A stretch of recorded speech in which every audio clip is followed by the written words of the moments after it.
arrimaha doorashooyinka madaxweynaha soo qaadnay waqti badan aan gelinay si fiican aan uga hadalnay waxaanan isla soo dhaweynay in dalkaani doorasho ka dhacdo waqtigeedii ka dhacdo extension ama kororsiimo hay-adaha dastuuriga aanay jirin doorashaduna ay ka wada qayb galaan oo la doorto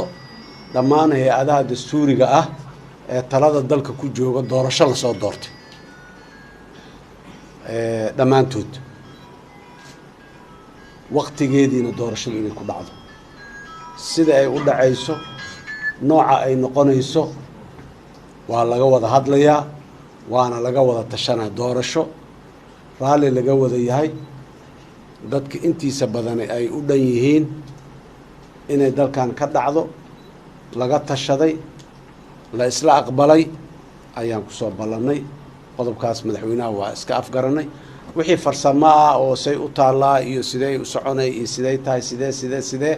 waa arrimo muxuu ahaay dib aad looga lafaguri doono oo looga hadli doono waxaa kaloo aan madaxweynaha la soo qaadnay wixii khilaafaad iyo madmadow ee mugdi ee jiro oo dhan in wadahadal lagu dhammeeyo si gaara arrimaha dowlad goboleedyada qaarkood in laga wada hadlo lana dhammeeyo mustaqbalka haddii aan la yidhaahdo arrinta ku saabsan ilaalinta dastuurka iyo xuquuqda muwaadiniinta mabda ahaan ayadana sidoo kale